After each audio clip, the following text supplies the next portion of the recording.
SportsOnTapPodcast.com, the place to go where you can listen to past shows, read featured articles, check out all of our social media updates, plus much, much more. SportsOnTapPodcast.com, the official website of Sports on Tap.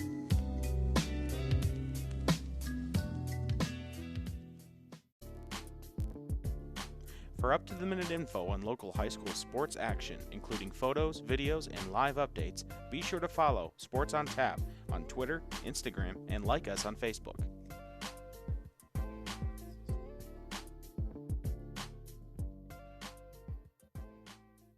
Why do you exercise? To look better? To feel better? To drop a few pounds? To train for an event? To defy age? Or to keep your ability to say yes to the things you love to do? Whatever motivates you, G&G Fitness Equipment is here to get you there. Treadmills, ellipticals, rowers, bikes, home gyms, and accessories. We'll pair you with the right equipment, teach you how to use it, and be there every step of your fitness journey. G&G Fitness. Your goal is our goal. RRT Productions, specializing in creating sports recruiting videos for all high school athletes. Want to play at the next level? Promote your talents with a video to send colleges. Affordable, experienced, and a high-quality video. Make us your local video production company. Visit our website, rrt-productions.com, and contact us today. RRT Productions, we shoot, we edit, you win.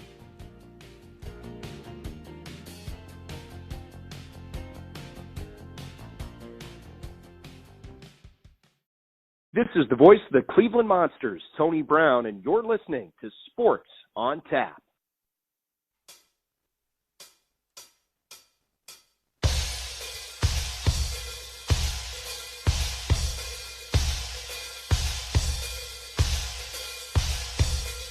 You're listening to Sports on Tap, presented by RRT Productions. Here are your hosts, Rob Troutman, Josh Jeffy, Ed Dick, and Sean Duffy.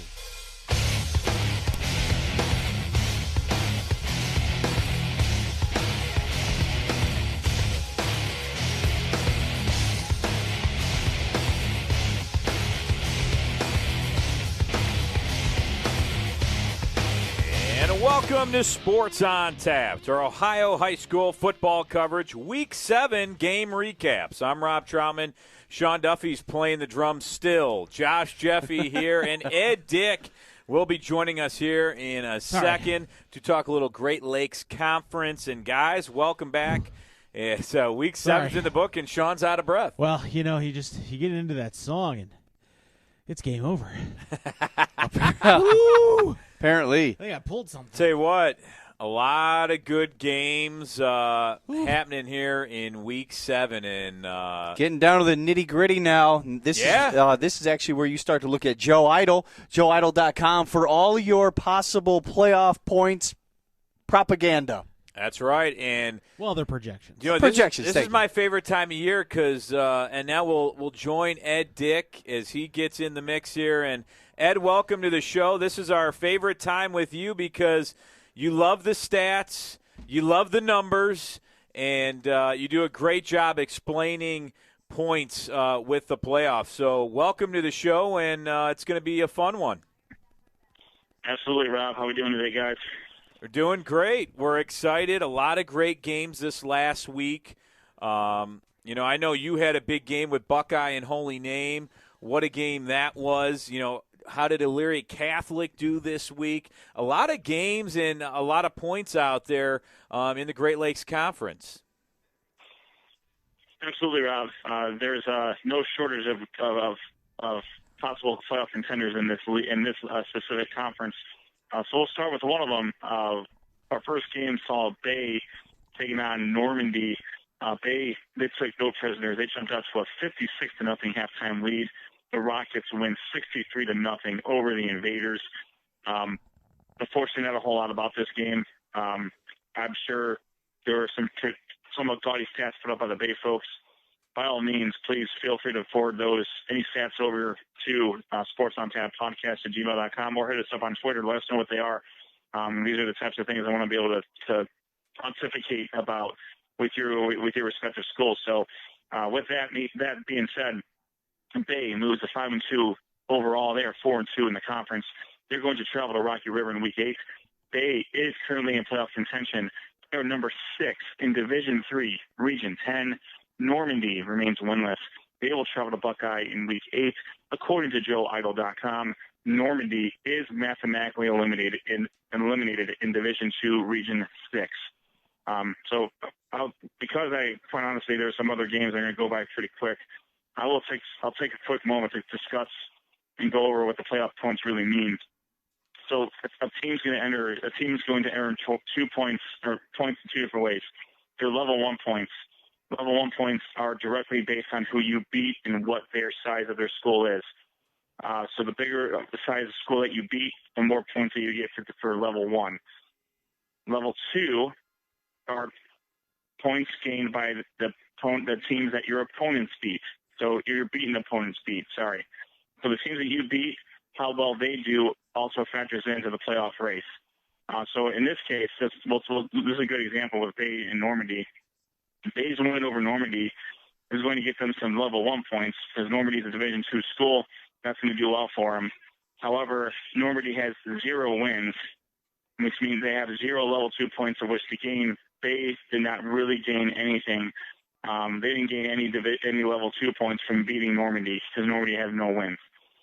So it's a good win on paper. It's obviously a good win. You never want to, you need your true wins.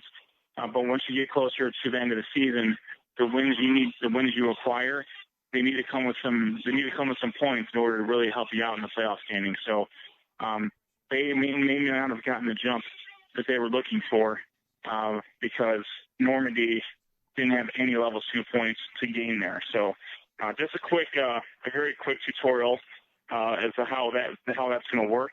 Again, Joe Idle, as Rob so eloquently explained, has it all broken down. Level 1, level 2, what the projected min and max are going to be, and whether they are going to be mathematically eliminated, in contention, control, and destiny, so on and so forth. So so make sure you check out JoeIdle.com.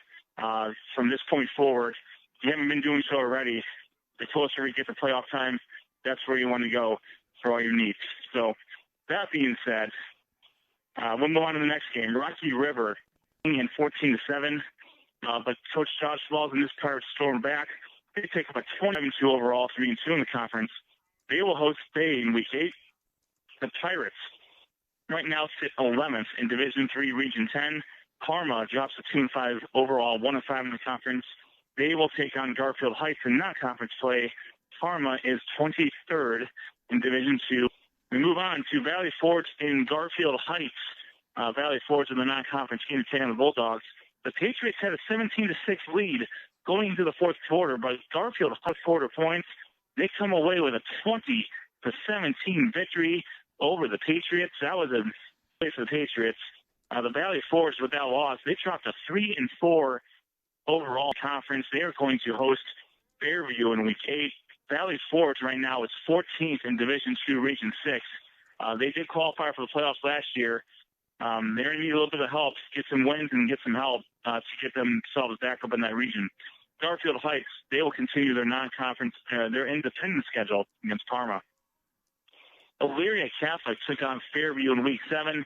Catholic Panthers running back Levi Ellis wasted no time. He scored in the first play from scrimmage, a 64-yard jaunt for a touchdown. The Warriors answered with 2 scores, a 1-yard touchdown run from quarterback Declan Jewett, and a 4-yard run from running back Matt Coffin. Elyria Catholic then answered with 3 straight TDs. They took a 28-12 lead thanks to another Levi Ellis rushing touchdown.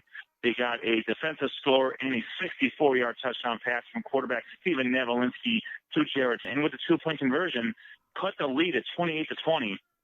However, Elyria Catholic pulls away in the second half for a 55-34 victory. Steven Navalinsky completed 12 of 20 passing for 201 yards, 2 touchdowns and 2 interceptions, and 115 yards and 3 touchdowns. Fairview quarterback Declan Jewett, he had himself a game. He completed 2 interceptions. He also rushed for 2 more touchdowns. Elyria Catholic is 4-3 name in Week 8. The Panthers sit just outside the playoff picture. I'm not sure if I mentioned this earlier. The top 8 teams in each region qualify for the playoffs. Those are played at campus sites before they go to neutral. Fairview drops to 2-5 overall, 2-4 in the conference. They will travel to Parma next week to take on the Valley Forge Patriots. The Warriors are 21st in Division 5, Region 18. For the first place battle between Holy Name and Buckeye, both 4-0 in the GLC, and Green Wave took a 14-13 lead at the half behind 2 touchdowns, one of which was a 42-year quarterback, Nicholas McCurry. The turning point in this game occurred when was a blocked punt from Joshua Tate of the Green Wave. That's the second blocked punt in as many weeks, or in the last 3 weeks, 31 yards out. Holy Name was able to go 28-13 from there. McCurry completed 8 of 11 passes for 69 yards. He also rushed 11 times for 90 yards and 2 scores. He also did. If you want to say they contain him, you can, but containing Jacob Durgan means he only gets 100 yards on the ground instead of 180 or 200, which is 11 for 50 yards. The Holy Name defense did a tremendous job on the Bucks. The Green Wave defense is one of the premier defenses in the greater Cleveland area. They have a big game against Elyria Catholic in Week 8. The Green Wave is supposed to playoff game at Serpentine Field over there in North Royalton. Buckeye drops to 5E. Should they win that game, there's not going to be a whole lot of help there from the points. So they're sitting in a pretty good spot as well for playoff contention. The coach poll was Brian Fox from Elyria Catholic with a big win over Player of the Week is going to be Holy Name quarterback Nicholas McCurry, 3 total touchdowns and a big win over the Buckeye Bucks. That was one of the preeminent games. I would say I was obviously full respect to the other games, but this had first place and lots of computer points on the line. Right now, there are 3 teams currently in playoff position. They all reside in Division 3. Rocky River sits just a little bit outside. They are 11th in Division 3, Region 10 in 18. Fairview is number 21 in Division 5, Region. Valley Forge, despite a 3-4 record, do sit 14th with a couple of wins. They find themselves back in contention. Parma and Normandy are both at the bottom. Normandy is mathematically eliminated according to Joe Idle, of course, unofficially. Parma is sitting at 23rd. So this is a conference that did send 4 teams to the playoffs last year before adding Buckeye. And right now, Buckeye is one of those teams ready to join the playoffs. So lots going on in this conference. Holy Name right now is in the driver's seat for the conference title. They were 5-5 last year. They've already surpassed that win total, and they are looking to win the conference. Hopefully, with an undefeated schedule, if they're the Green Wave, and really set themselves up for a home playoff game.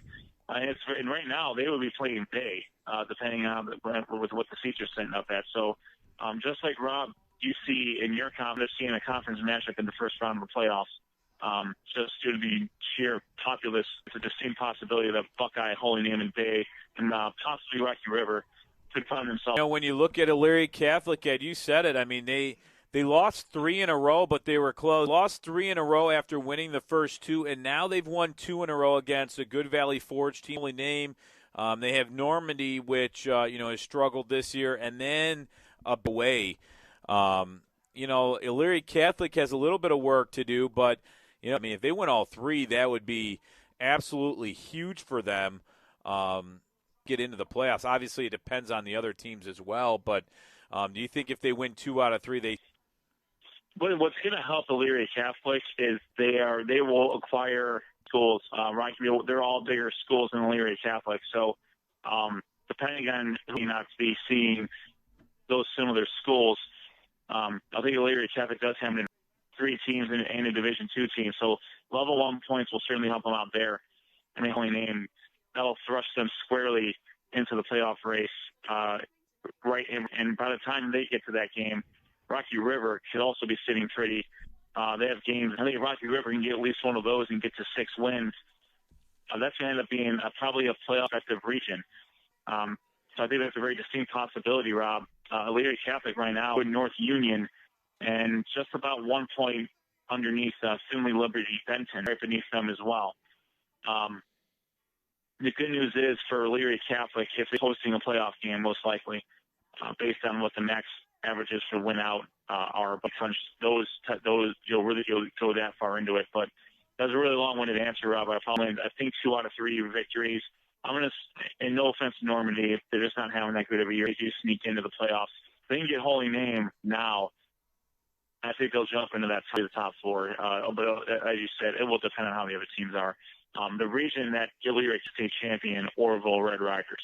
So if I'm a Elyria Catholic, yeah, they're always at the top there, it seems like. Orville, very impressive. You have Pemberville, Eastwood, also undefeated. And like you said, Northwood, they're 10th, but they sit pretty low, so that's the reason that they sit in the 10th spot. So it's going to – you're covering them. Man, it's tough. When you have such good teams up and you're going to beat each other up, and I think we're seeing it here near the end of the season. Absolutely worse than a 500 conference record. Holy Name, Buckeye, and Bay already have at least 4 wins in each other, so at least one of them is going to end up with 4 as well.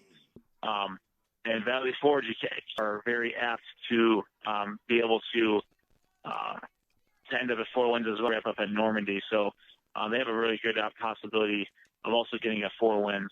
Holy Name, Buckeye, Bay, Rocky River, Elyria Catholic, and Valley Forge. Any one of those are how the season's gone.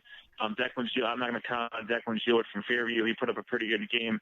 But like you said, it's a meat grinder. This has turned out to be, and we were talking about this before the season started about picking this conference up, our coverage area, and it has not disappointed. So Great Lakes Conference is really, but also for that conference, so we can give them some exposure.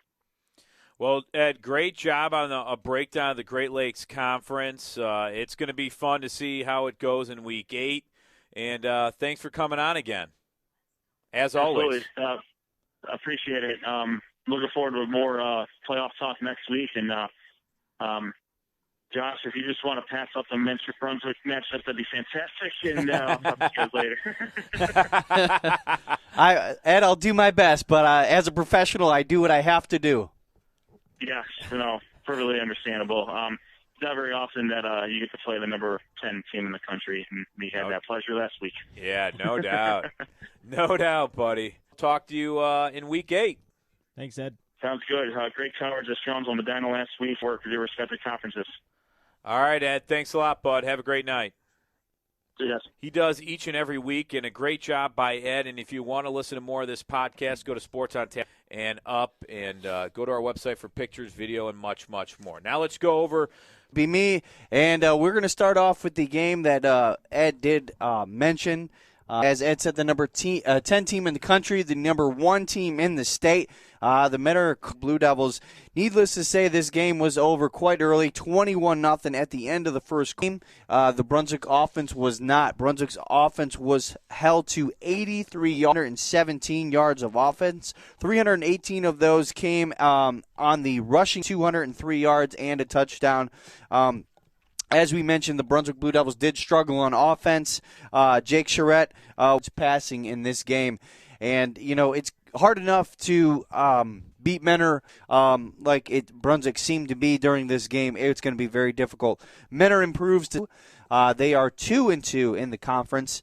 Real quick, I'll go over title standings after we are done with the wrap-ups. I should also mention that our game of the week for that. In the offensive explosion game of the week in the GCC, Shaker Heights notched some of the record-breaking. There was a couple of records that were fallen in this game, a total record.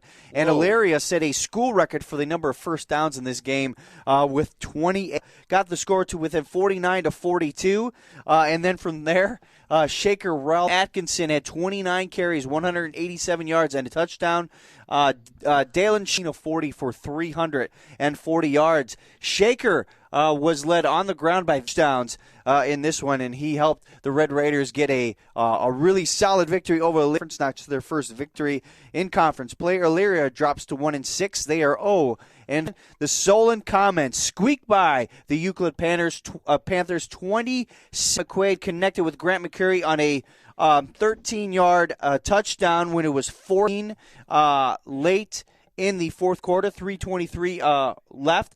Then pass completion, and a 5-yard touchdown by Jameer Mujihad. Euclid was on top, 24-20 with 2 minutes, 27 seconds left in the game. And then Solon went 70 yards in 1 minute of play, and it was capped off by Pat McQuaid again, a 5-yard quarterback keep for the game-winning touchdown.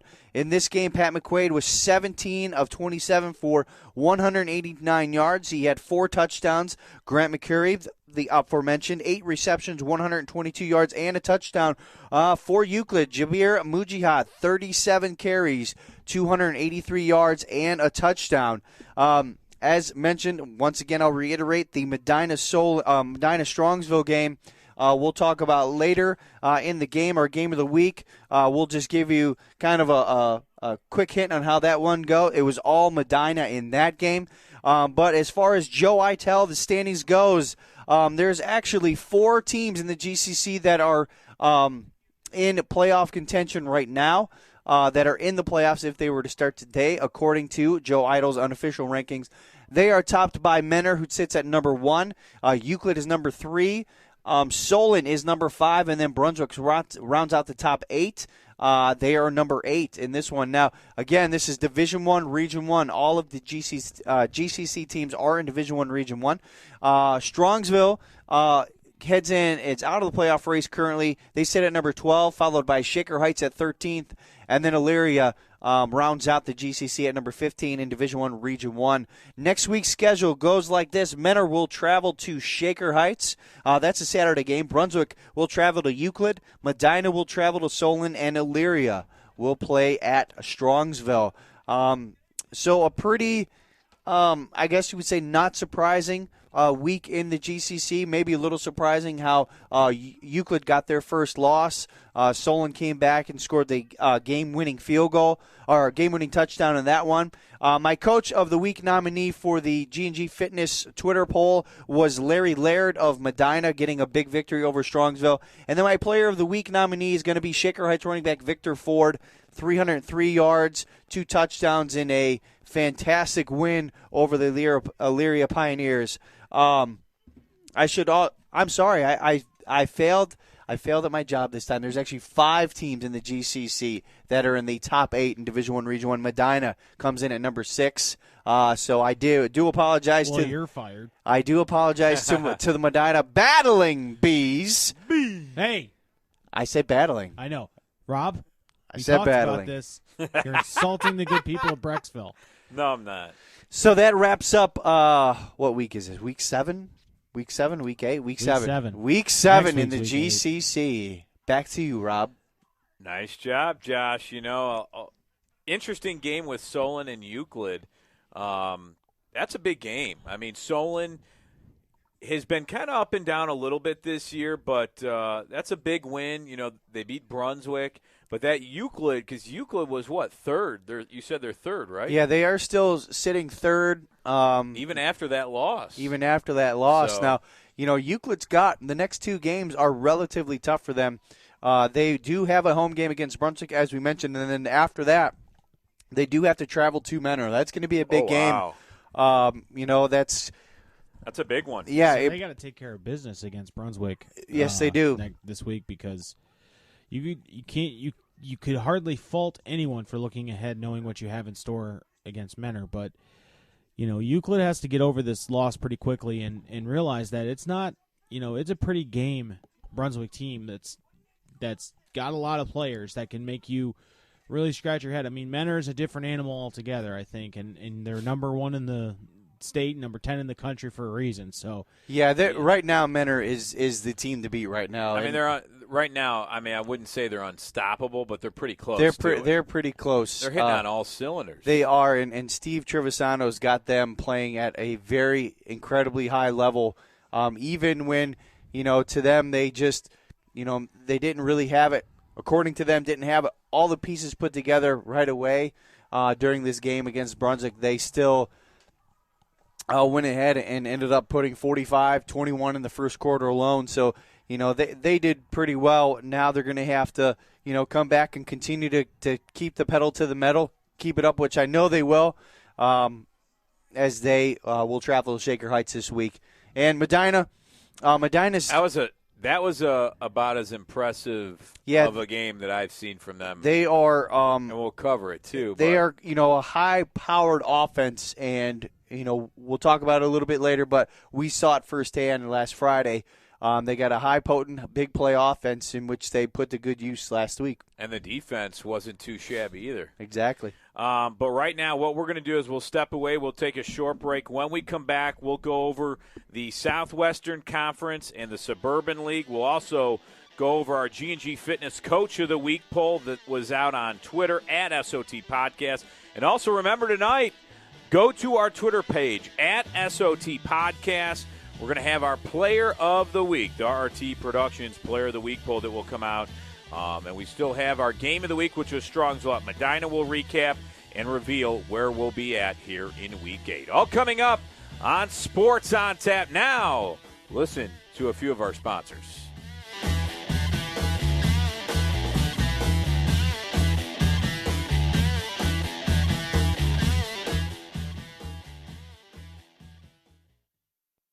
Why do you exercise? To look better? To feel better? To drop a few pounds? To train for an event? To defy age? Or to keep your ability to say yes to the things you love to do? Whatever motivates you, G&G Fitness Equipment is here to get you there. Treadmills, ellipticals, rowers, bikes, home gyms, and accessories. We'll pair you with the right equipment, teach you how to use it, and be there every step of your fitness journey.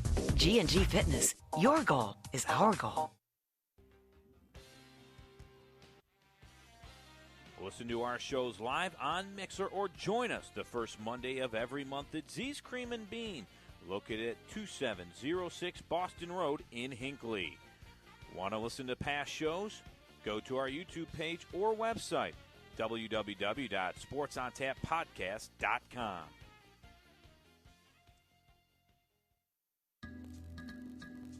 SportsOnTapPodcast.com, the place to go where you can listen to past shows, read featured articles, check out all of our social media updates, plus much, much more. SportsOnTapPodcast.com, the official website of Sports on Tap.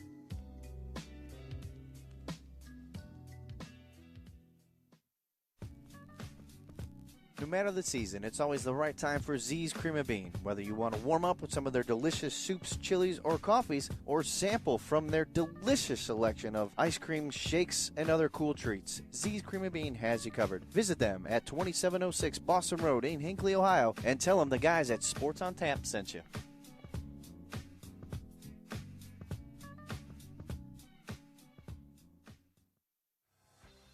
RRT Productions, specializing in creating sports recruiting videos for all high school athletes. Want to play at the next level? Promote your talents with a video to send colleges.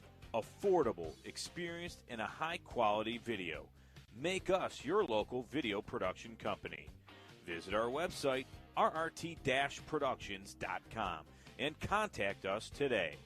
RRT Productions, we shoot, we edit, you win.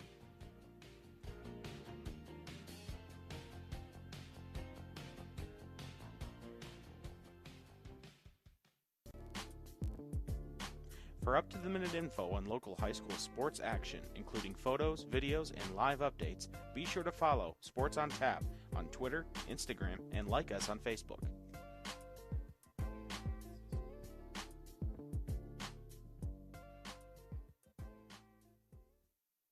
Okay, you want to support a great local store that supports Cleveland and Ohio sports. GV Artwork and Design has the best stylish sports apparel, whether it's Cleveland sports, college gear. I've seen high school gear, your favorite sports teams, not just Cleveland. They have it all. Now, a special offer for Sports on Tap listeners.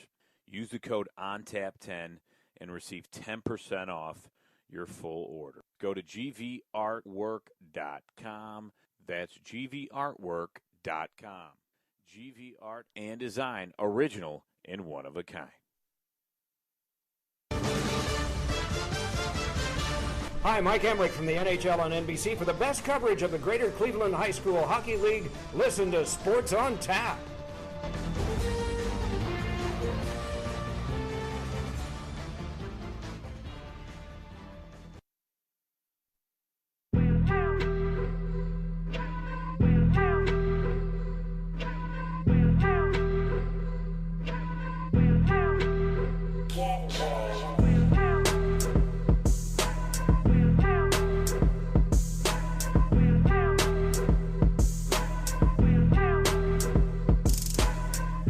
And welcome back to Sports on Tap. It's our Week 7 Ohio High School football game recaps. Want to welcome you in. I'm Rob Troutman. We have Sean Duffy, Josh Jeffy. Ed Dick joined us earlier in the show with our Great Lakes Conference. Did a great job going through that and going over potential playoff rankings, what they are now and what they're going to need to sneak into the playoffs or if they're already in the playoffs. Go to our website, sportsontappodcast.com, where we have video, pictures, and photos, stories, and great Game of the Week stories that we write, especially Sean Duffy, Josh Jeffy posting on there. Great stuff on our website for all the schools out there that want to keep up with our conferences that we cover in the Northeast Ohio area and Ohio high school football. So check out our website. We're at SOT Podcast on Twitter. You can listen to all these archive podcasts on YouTube. We have a YouTube page on iTunes. Go to our Twitter, at SOT Podcast. We're on Instagram. We're on Facebook. We're all over the place, so get involved with our show. All right, right now, let's go to Week 7 in the Southwestern Conference, where it was the Avon Lake Shoremen. They traveled to Lakewood, and the Shoremen did not want to mess around in this game, and they came out firing. 2 scores right away by running back Griffin Lydiard, another added by quarterback Michael Corbo, and a field goal by Harry Hebert. It was 24-0 Shoremen at halftime, and they really didn't look back in this game, scoring 2 more times in the second half on a big win in this game, 38-0. In their last 5 games for Avon Lake since the Clinton Massey game, Avon Lake has outscored their opponents 202-7 in the last 5 games. In their next 3 games, they do get a little tougher, though, with a game against Midview, North Olmsted, and Olmsted Falls. They currently rank number 6 in Division II Region 6, and the top 8 teams make it there. So Avon Lake with a 38-0 win. They sit 6-1, 5-1 in conference. Lakewood falls to 0-7, 0-6. Berea Mid Park, they traveled to Amherst, and we know what a tough place that is to play. The Comets, though, they look to get back their winning ways after a tough loss to Avon Lake last week, and they started the game with an Aiden Johnson touchdown. The score was 6-0 in the game. And that was after 1 quarter. It would stay 6-0. Amherst, though, they would score again in the second quarter with a 39-yard pass to Torrey Weatherspoon from quarterback Tyler Brazina. That was right before half, and at half it was 13-0 Amherst. They would score one more time on an 11-yard touchdown pass, Ty Weatherspoon from Brazina again, and Amherst would bounce back and get the win. And give credit to the Comets' defense. They blanked the Titans after the Titans last week. They scored 40 points against North Ridgeville. Amherst wins in this game 19-0. Amherst is number 8 in Division II Region 6. And their next 3 games are a game against Westlake, North Ridgeville, and Avon. Berea Mid Park falls to 1-6, 1-5 as Amherst improves to 5-2. 4-2 in conference. Again, they're a winner 19-0. Avon traveling to North Olmsted. And North Olmsted, they've been winning a lot of their games lately. They won their last 2 and looking to give Avon their first loss of the season. Avon, though, they started quick with a field goal by Nate Vakos and another touchdown by Desmond Kelly to get things started. It was 10-0 after 1 quarter of play. And then Avon, again, would know how to make big plays in this game. Quarterback Danny Zay would connect with Ryan Potasic on a 70-yard touchdown pass. The lead was 17-0 at halftime, and you'd think that Avon was going to run away with it. In the second half, though, North Olmsted would finally get on the board with Anthony Gercio finding Zach Doucette in the front of the end zone, and it was a 14-yard touchdown pass. It was 17-7 after 3 quarters, so North Olmsted, the Eagles hanging around up until the third quarter, but then Avon, they would score 21 unanswered points to win big in this game, 38-7. Another solid defensive effort for Avon, holding a very good North Olmsted team to 7 points. Avon improves to 7-0, 6-0 in conference as they stay undefeated. As North Olmsted, they fall to 4-3, 4-2. For Avon, though, is quarterback Danny Zay, who had 276 yards passing and a touchdown, while Avon wide receiver Joey Lance, he rushed for 92 yards and had 71 yards receiving as well with a touchdown. For North Olmsted, they were led by quarterback Anthony Gurchio, who passed for 112 yards passing and a touchdown while rushing for 50 yards. And it's tough for Avon because they've lost a few of their running backs in the process, so they're looking to really put something together. They're currently number 1 in D2 Region 6 rankings by Joe Idle. Avon's next 3 games are a home versus North Ridgeville, away at Olmsted Falls, which could be a big one, and a home game against Amherst.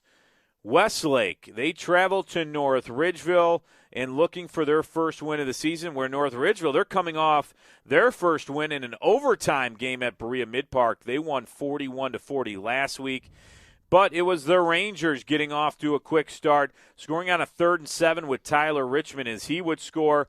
Then the North Ridgeville quarterback would recover a fumble by Westlake. Scoring again was Tyler Richmond. He would score 3 times in the first half, including an interception return. And Tyler Richmond really doing a lot of good things for North Ridgeville. As the Rangers, they would lead in this game 28-0 in the second quarter, but Westlake, they would score 14 unanswered before half to cut the Ridgeville lead at 28-14 in this game, thanks to Jake Collins to Dylan Bednar. Both touchdown passes went to him there. Jake Collins to Bednar now all of a sudden are a duo for the Demons. And the Demons, they would have 4 turnovers, though, in the game. And that was too much to overcome for them as the Rangers now win 2 in a row, as it was running back Shane Swindig for North Ridgeville, who had 122 yards rushing and 1 touchdown. Tyler Richmond, he had 3 rushing touchdowns, 1 passing touchdown, and an interception return for a touchdown, as Westlake was led by quarterback Jake Collins, who had 166 yards passing and 2 touchdowns. Again, Westlake now falls to 0-7, 0-6 in conference, as North Ridgeville improves to 2-5, 2-4. Again, Ridgeville, a 44-14 winner over Westlake. Olmsted Falls traveling to Midview, and Midview always a tough place to play, but Midview coming off back-to-back losses, and Olmsted Falls still one of 2 undefeated teams in the Southwestern Conference. In Olmsted Falls, they would jump out first as Stephen Ellis would catch a 32-yard touchdown pass from Charlie Seelick, as it was 7-0. Then Devontae Boyd, the running back for Olmsted Falls, would run 38 yards to the house, and Olmsted Falls was up 14-0 in this game. Midview quarterback Ethan Surdock, he would change the score on a 76-yard touchdown run, but the extra point was no good. It was 21-6 Olmsted Falls at the half. Then in the second half, Midview would strike first on a 6-yard pass from Ethan Surdock to Nathan Bashak. Momentum, it seemed to be changing in the Mid-East side, as once again, quarterback Ethan Surdock would create a huge scoring play, this time from 58 yards, as he would run for a touchdown. The game was now tied as Midview went for 2, and they did get it, so it was a tie game. And then Midview's defense on the next ensuing possession would sack the Bulldogs 3 times in a row to get the ball back. And it was Ben Krofchek for the Middies who had 2 sacks in the game, and one of them on that crucial Bulldogs last possession. The Middies would drive all the way down to the Bulldogs territory before quarterback Ethan Surdock would score from 2 yards out and give the Middies the lead, and they would win, knocking off the Bulldogs from the unbeaten. Midview wins 28-21. It was Middies quarterback Ethan Surdock. He ran for 184 yards and passed for 114. He had 3 rushing touchdowns, 1 passing touchdown. And for Olmsted Falls, it was running back Devontae Boyd with 113 yards, rushing, 1 touchdown. Midview is ranked 11th in Region 2, number 6 there, as Olmsted Falls now ranked number 4. And they control their own destiny, according to Joe Idle, as Olmsted Falls has 2 more home games against North Olmsted and Avon before traveling to Avon Lake, where Midview has Avon Lake away, Berea Mid-Park at home, and Westlake away. So some solid games, and again, Olmsted falls from the unbeaten. They're now 6-1, 5-1 in conference. Midview 4-3, 3-3, and Midview with a 28-21 win in the Southwestern Conference. The Week 8 schedule looks like this. It's North Ridgeville at 2-5, 2-4, traveling to Avon, who's still undefeated at 7-0 and 6-0 in conference. North Olmsted, the Eagles, they travel to Olmsted Falls. Midview at 4-3, 3-3, travel to Avon Lake at 6-1, 5-1. The Amherst Comets coming off their big victory at home at 5-2, 4-2 in conference, traveling to Westlake, who's looking for their first win, and the Lakewood Rangers looking for their first win as they travel to Berea Mid-Park, as Berea Mid-Park has a 1-6, 1-5 record.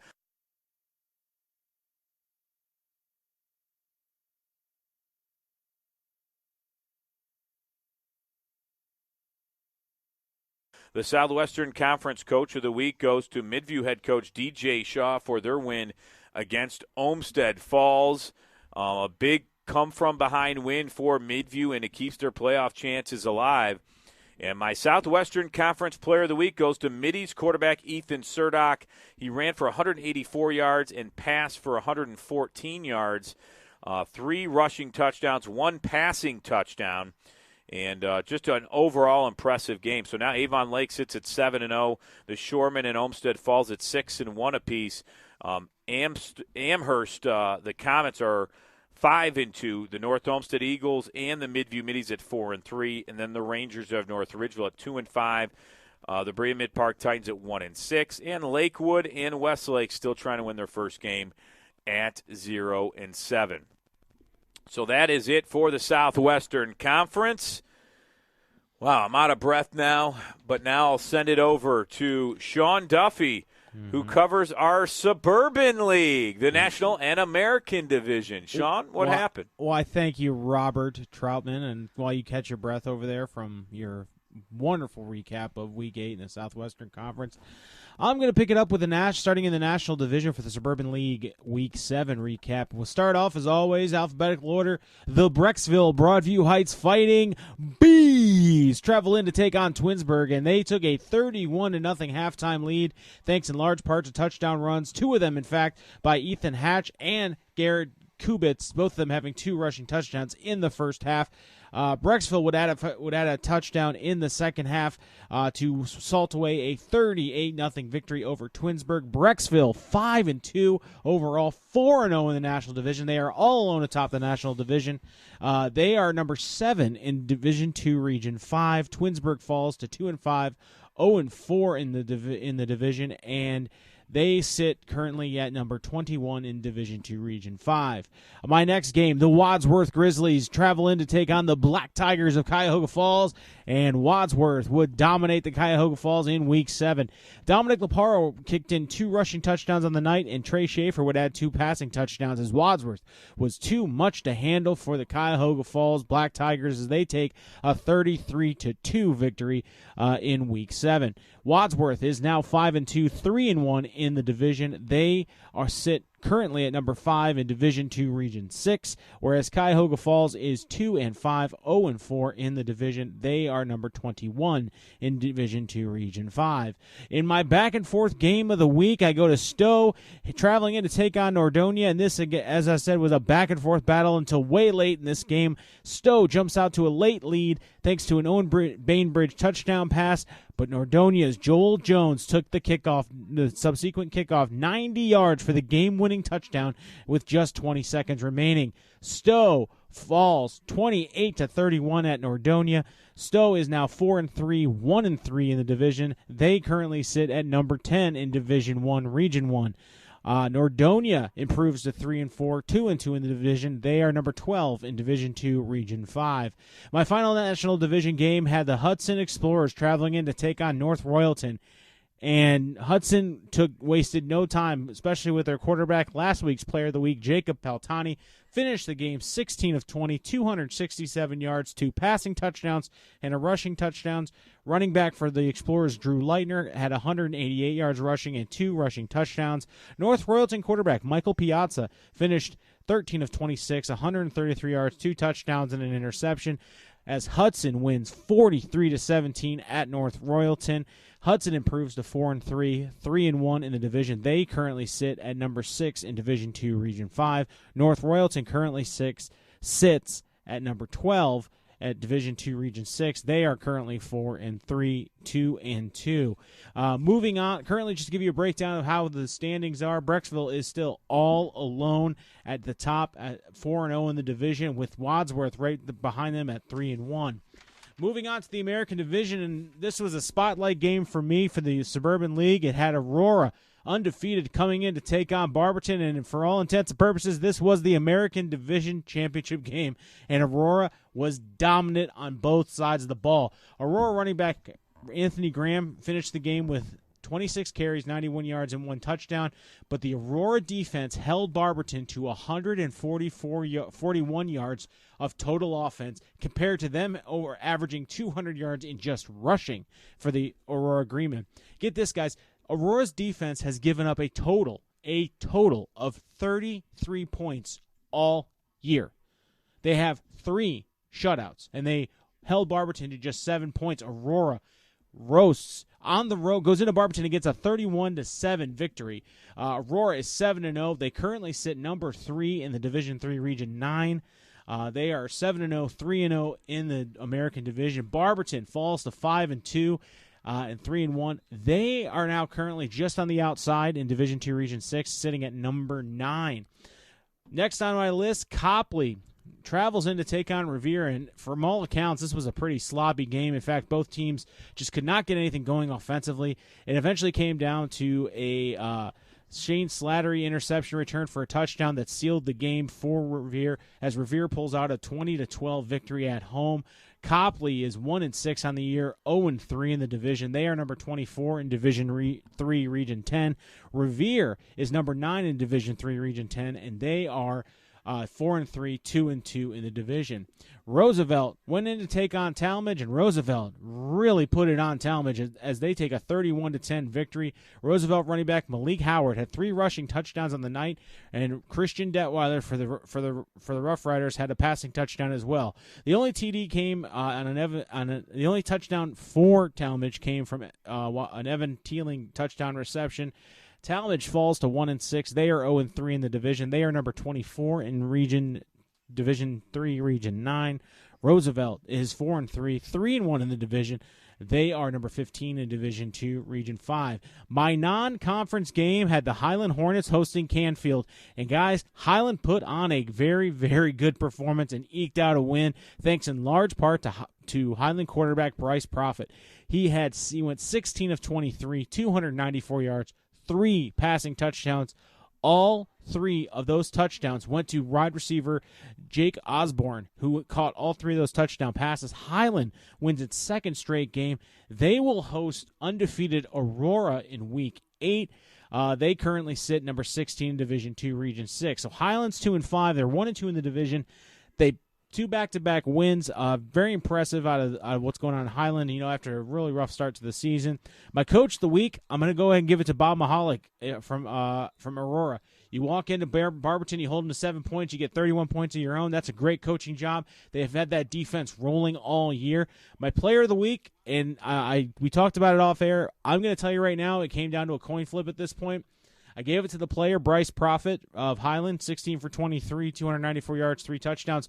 But take nothing away from this Aurora defense. For the 3rd straight week in a row, they've held their opponent to only 1 score. This is a fantastic defense. Aurora's defense will be the difference maker come playoff time. I don't see anyone beating Aurora going forward. This was probably their toughest game in conference. I think unless something crazy happens in their schedule, I think Aurora is going to win the division.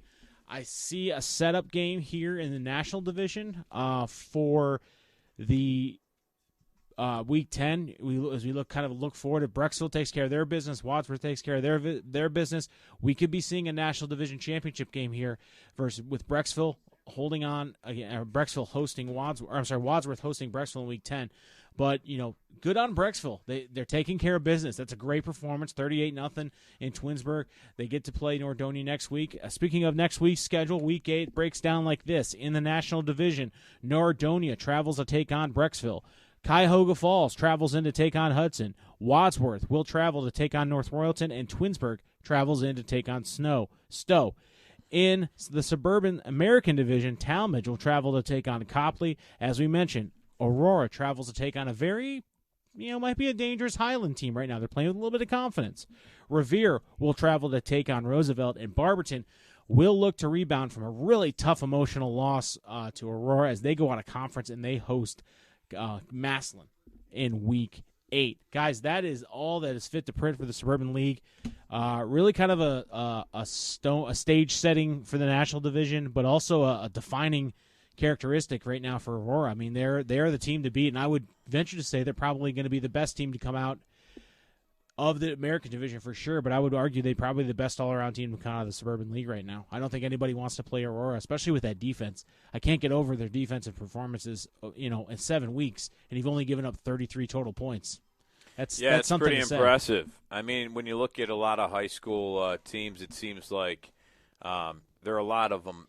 By now, they're putting up a lot of points. And in the Southwestern Conference, so you saw some low-scoring games too. But so maybe they are playing a little more defense. But Aurora all year has pretty much played consistently. And consistently good. What from a story, a well-written story that I read on Cleveland.com. I can't think of the writer, but he did a really great job. He interviewed Johnny Papish from Aurora, who's kind of like the leader of the Aurora defense, and he's kind of the all-around player for them, offense and defense, and they really preach that all is one type deal, and you can really see that 11 is one on that defense. They as far as they will go in this season, I can foresee them relying on that defense, and they have not really run into a lot of there's been some games where their offense wasn't there and their defense was just good enough.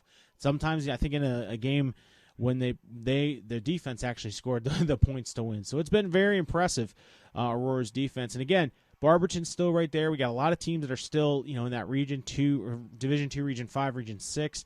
Aurora, fortunately for them, they're beating a lot of Division 2 teams. So as Ed mentioned earlier in the podcast, they're getting those level 1 points because they're beating those teams that are above them or are supposedly more, are higher in higher divisions. So that really helps them. And they're doing it in a fashion that's really kind of getting them notice. I think they're number 10 in the Cleveland top 25 right now, and that's a pretty nice place to be.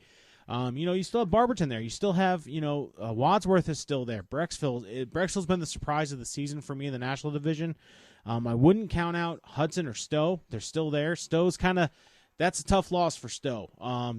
They need everything to go right because they're a Division I team, and Division I Region 1 is just, if you're not undefeated going into Week 7 with what's there from the GCC and the parochial schools, it's going to be tough. But Stowe's got an opportunity. They're not dead and buried yet. I look at Nordonia fighting a little bit. It's been like an up and down season. Yeah. And same for Stowe. When you think that they might have turned a corner, they take a little bit of a step back because I thought they were. They had some solid wins, and all of a sudden, you lose a game and you probably should have won, and now they kind of fall back a little bit. I mean, Hudson's right there too. Number 6, Division 2, Region 5. They have an opportunity to maybe get a playoff game at home, which is something there. If not, there's still a team that I don't think anybody wants to play, especially with Jacob Paltani and Drew Leitner. I mean, we saw them live and in person, and they just, if one's not working, the other one's working, and that's really impressive there. But it's as we always talk about. This is the time of the year where those teams kind of start to separate themselves, and we see that more so, at least in the Suburban League and the American Division. It's really Aurora, Barberton, and everyone else. Whereas in the National Division, there's maybe 4 out of the 7 teams have all potential to make a playoff run here, which would be great and would be fun to watch. But I really do think Aurora is, the top tier right now in the Suburban League overall. Nobody wants to play them. Their defense is just playing really well. Yeah, I would agree, Sean, and great job on your recaps from the Suburban League Week 7. And right now we're going to step away. We're going to take a short break. And when we come back, we'll give you our G&G Fitness Coach of the Week poll. The results are in, and Josh Jeffy will have those up for us when we come back. Also, our Player of the Week poll. We'll tell you the players from each conference, who's going to be in the Player of the Week poll. Also, our Game of the Week game recap from this last week. Strongsville, Medina will go over that and reveal where we'll be here in Week 8. All coming up for Sports on Tap.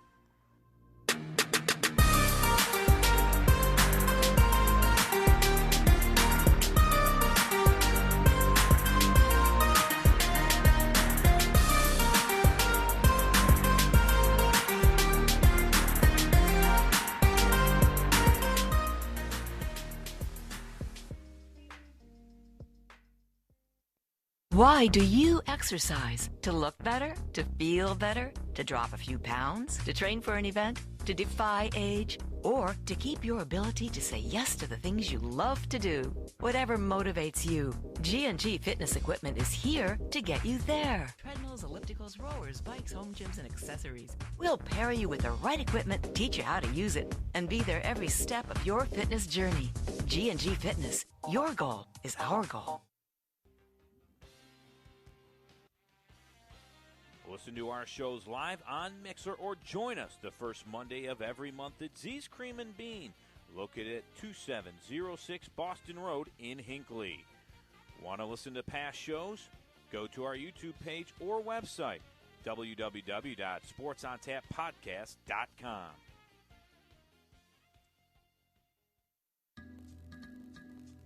SportsOnTapPodcast.com, the place to go where you can listen to past shows, read featured articles, check out all of our social media updates, plus much, much more. SportsOnTapPodcast.com, the official website of Sports on Tap.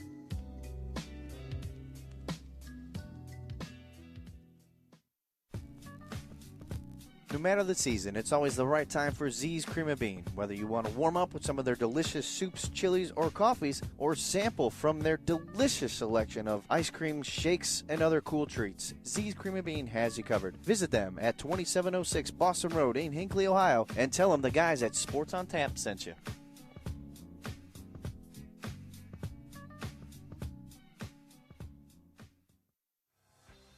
RRT Productions, specializing in creating sports recruiting videos for all high school athletes. Want to play at the next level? Promote your talents with a video to send colleges. Affordable, experienced, and a high-quality video. Make us your local video production company. Visit our website, rrt-productions.com, and contact us today. RRT Productions, we shoot, we edit, you win.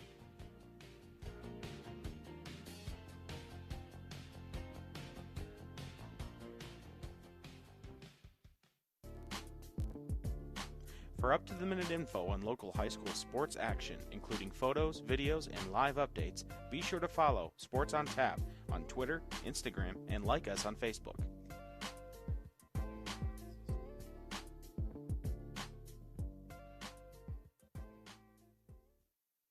Okay, you want to support a great local store that supports Cleveland and Ohio sports. GV Artwork and Design has the best stylish sports apparel, whether it's Cleveland sports, college gear. I've seen high school gear, your favorite sports teams, not just Cleveland. They have it all. Now, a special offer for Sports on Tap listeners.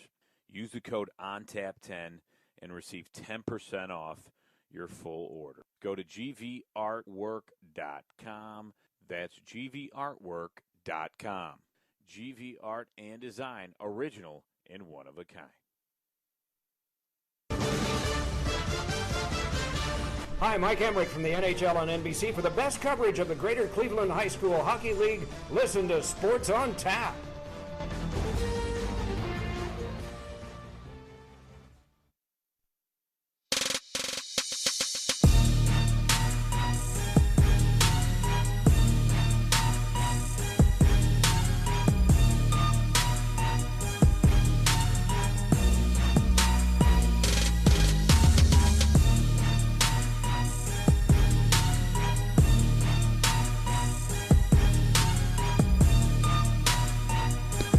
Welcome back to Sports on Tap. It's our high school football Week 7. And in case you didn't game notice, recaps. that's Doc Emmerich from NHL on NBC. Dude, he's a legend. I Legend. mean, he is the best. The voice of the Yeah, Stanley Cups. I'm really glad I could hook that up for us. So yeah, you had to pull some strings, buddy. It was weird. pulled a lot more than strings to get that one. No, I'm just kidding. See, we're a family podcast up until about You 8. took it there. You took it there. I could have been pulling straws, but you're saying Yeah, hey, I'm strings sorry. as in Wait guitar a minute. strings and I'm the everything else. I'm the bad guy because he Yes. clearly inferred what he was saying. Okay, all right. You know what?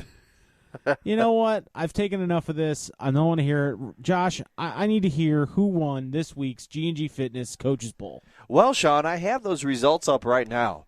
And with over 500 votes this week, the winner actually went to our winner of our game of the week, Larry Laird of Medina, with 45% of the votes. So congratulations on your edumatation.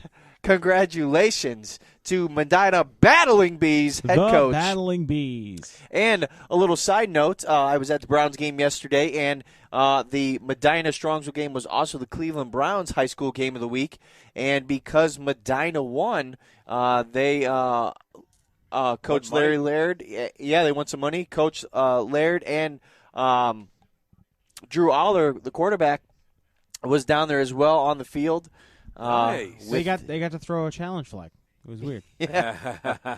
It didn't make any sense at the time, They but actually called one of the plays that were at the goal line. halfback dive. That's right. No, they were actually Very cool. there as possible replacement referees. Yeah. They could probably do a better job. They know they know the rules as equally as the ones that were there. But let's not get into that. So, guys, tell me, why did Larry Laird deserve Coach of the what happened in this past week's game of the week? Well, our game of the week had us go out to Medina, and Strongsville came into this game, and both teams, with 4-2 records, they're 1-2 in conference, so kind of an up and down season, but more ups than downs, and this was a pretty physical game, and it was a great atmosphere, great crowd in Medina, and Strongsville, they did win the coin toss. And usually, you elect to kind of defer, but they wanted to receive the opening kick and see if they can get something started. But, for Strongsville, it kind of stutter-stepped a little bit, during the night. I thought, everything seemed to take a little bit long to develop for them. But really, when you look at it, what a play as Medina got the scoring started, and this was in the first quarter, who was it? Gillespie with a screen pass to Maruna, and then he dropped back and he threw a pass to Nick Yankee. It was a 70-yard touchdown pass. Yep. Extra point was good, and quickly Medina was up 7-0. Yeah, first play from scrimmage, Strongsville was their first possession. Strongsville relies heavily on the run game with Garrett Clark, and that's what they went for. On that opening drive. And they went 9 plays, but they just stalled out at the Medina 44. They had to punt. And on the first play from scrimmage for the Bees, they went with that screen wide receiver pass for the touchdown. And that right there set the tone for Medina for the rest of this game. Yeah, and it was 7-0 after one quarter. So, they started off the scoring there, but then in the second quarter, they did continue a drive that they started in the first quarter near the end there. And on fourth down, they decided to kick. Ryan Miller hit a 29-yard field goal, and it was 10-0 early in the second quarter. Medina's defense, though, then forced another punt with Strongsville, and it was quarterback Drew Aller. He came into the game for Medina because Ryan Gillespie, the starting quarterback, was hurt. We didn't know what was going on, but I saw him trying to walk some things off. Yeah, he did have some ice. It looked as though it may have been on his back. But can't confirm. All we know is Ryan Gillespie did not come back into the game, but Drew Aller filled it nicely for him for sure. As he drove the Bees 34 yards, which was capped by a Aller touchdown run for that one, and that actually put Medina up 17-0 midway through the first half. Yeah, and Strongsville, one thing I thought they did was they tried to really set the tone with their running back Garrett Clark and wanted to start controlling the clock because you could see it kind of getting away. Medina's offense is just so impressive.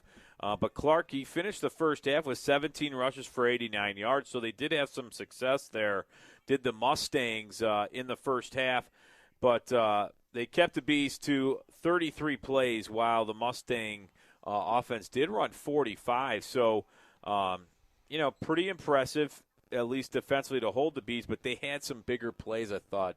Medina made some big plays, so they didn't necessarily need to run the clock too much there. Yeah, exactly. And I think the game plan for Strongsville in this game was to rely on their defense, hold the Medina offense in check while running the ball and running the clock off, or running the time off the clock. And in that first half, I guess for the most part, Strongsville was still in this game, trailing only 17-0 at half. It wasn't a too big of a mountain to overcome. But Medina came out on the first.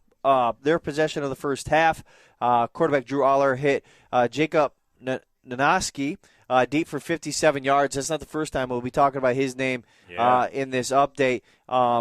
It was a deep Nanaski 6'6" receiver. Yeah. He's tall. He's basically throw it up, and he goes up and gets it. It's 24-0 with just a minute 45 off of the clock to start the second half.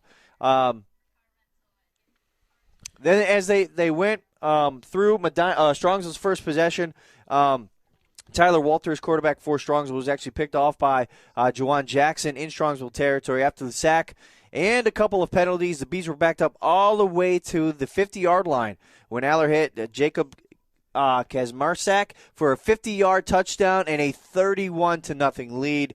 That was with 6 minutes 26 seconds left in the third quarter, and that's when the running clock started in this game.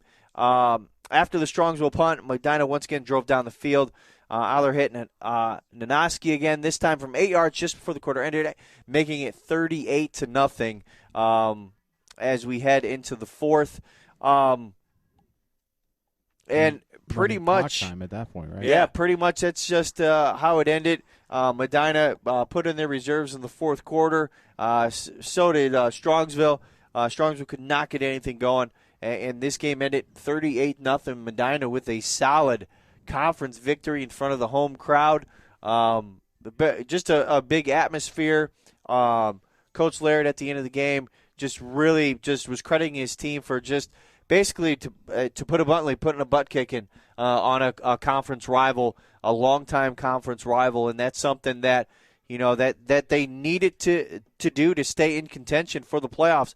As we mentioned earlier, that puts them, according to Joe Idle's unofficial state rankings, that puts them in sixth in the Division I, Region I standings, and they have a pretty favorable schedule. I mean, they do have what on paper looks to be two tough games against Solon and Brunswick, but their third game is against Shaker Heights, and that's in 2 weeks. And as we saw this week, Shaker, all of a sudden, they had an offense in this game, putting up 70 points against Elyria. So, and that game for Medina is actually away.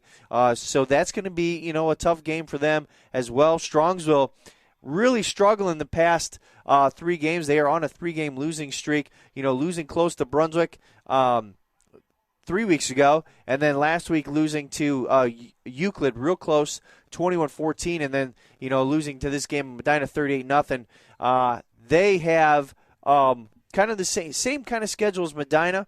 They do host Elyria this coming week, but then they travel to Solon, and then to end the season, they will host Menor.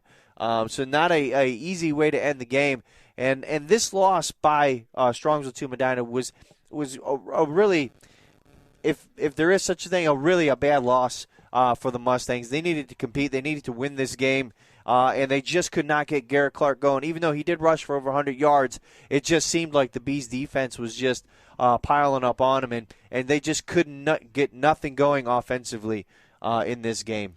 Yeah, when you look at Medina offensively, I think they used Nanoski's height. I mean, like you said, at the end of the game. It's tough to cover a player like that. Well, I mean, they threw it up, and, I mean, every single time he went up and got it and there was skied over the defender. And there was good coverage. Not bad, that's for sure. It was good coverage by the Strongsville defensive backs, and it was just a lot of those things where it was the Randy Moss, he got mossed. There was a couple, excuse me, Yeah. Oh, Lord. Yeah, there were a few He's plays. dying. Yeah, they got mossed a little bit on that one as I get choked up about it. That's Randy mad that you're using his stuff. No, I'm giving him credit for it, I agree. And as a former receiver myself, that's what I like to see. How many guys got mossed in our games? Oh, my God. Not many. Not many, but that's okay. Yeah, because when I look at you, Josh, I You think darn right. top-tier wide receiver. Hey. I trade a third-round pick for you. Okay, thanks. Still not getting me. Because you're stingy. But anyway, I mean, I agree with you guys. I mean, when you have a guy that, I mean, he was, 6'6" tall. Uh-huh. At best, I'm sure that he probably looked like he was heads and shoulders above any corner that was on him. So then all of a sudden, with that guy, especially in a red zone situation, now you have to cheat a safety over to help with over the top. And even then, you can still throw up basically a jump ball, and he's more than likely going to come down with it. That's, I mean, when you have a mismatch like that, you could take advantage of it. But, my biggest takeaway from your recap was just Medina's defense. I mean, we talked all year about how Strongsville had that potent offense at times.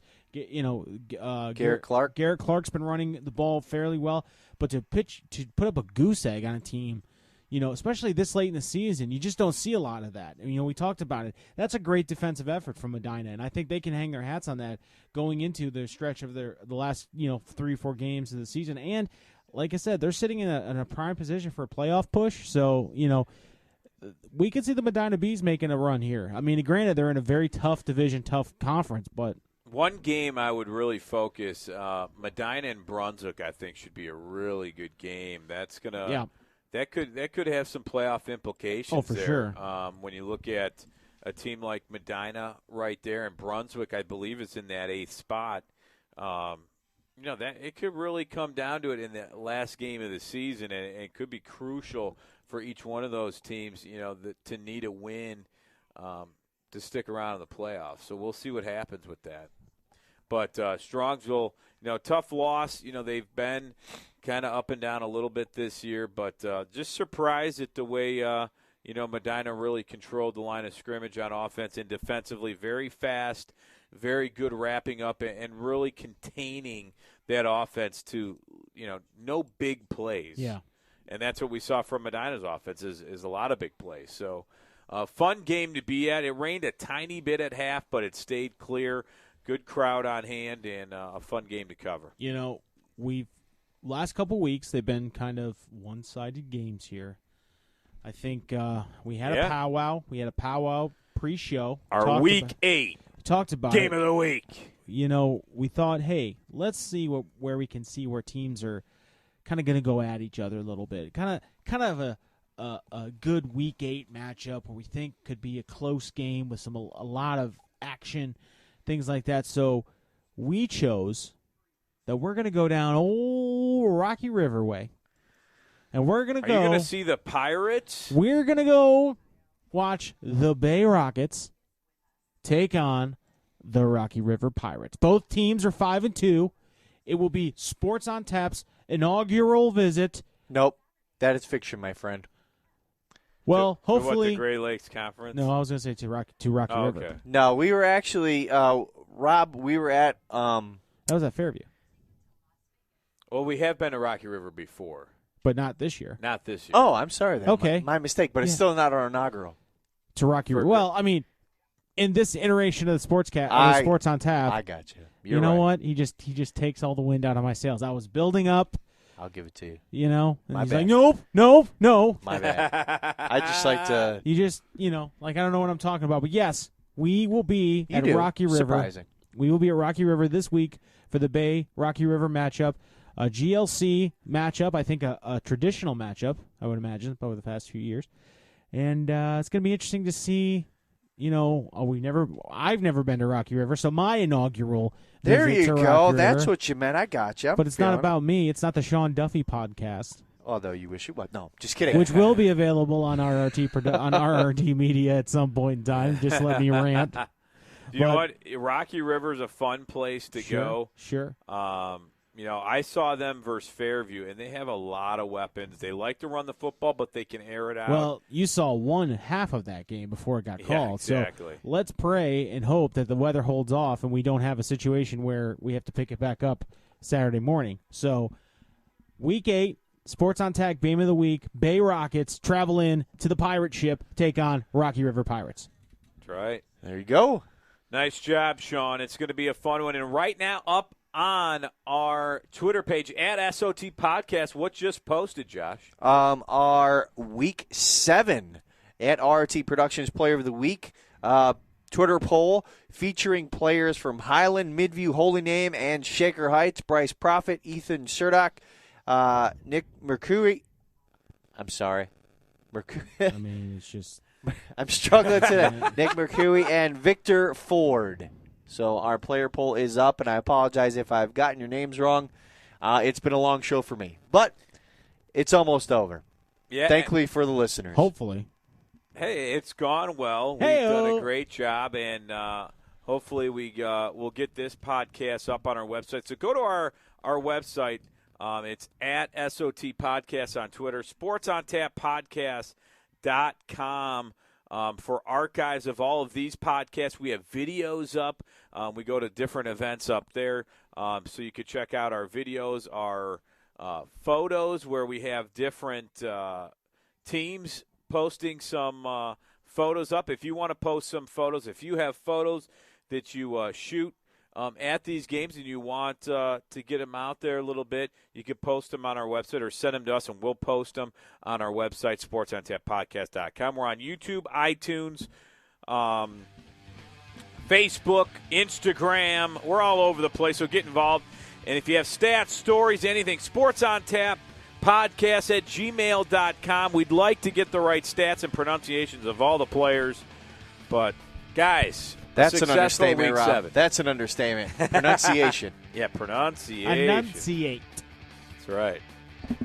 All right, guys. Great Week 7. Show. For Sean Duffy, Josh Jeffy. What did I say, Sean Duffy? Sean Duffy. Sean Duffy. Sean Duffy here. Oh, boy. All right. Ed Dick, Josh Jeffy. I'm Rob Troutman saying so long for Sports on Tap. Week 8. We're coming out to Rocky River to see the Bay Rockets and the Rocky River Pirates. We'll see you on Friday. Game on!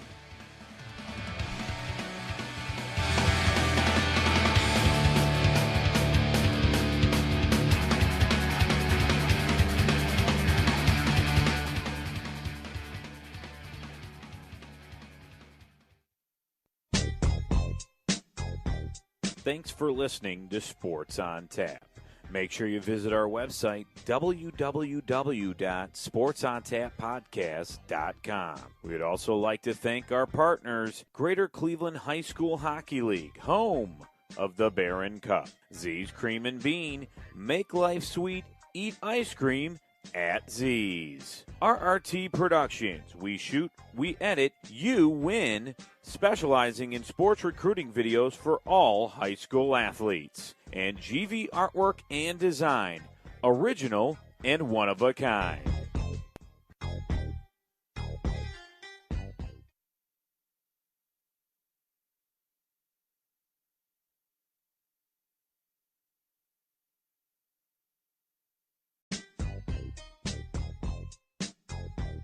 Thanks for listening to Sports on Tap. Make sure you visit our website, www.sportsontappodcast.com. We'd also like to thank our partners, Greater Cleveland High School Hockey League, home of the Barron Cup. Z's Cream and Bean, make life sweet, eat ice cream at Z's. RRT Productions, we shoot, we edit, you win, specializing in sports recruiting videos for all high school athletes. And GV Artwork and Design, original and one of a kind.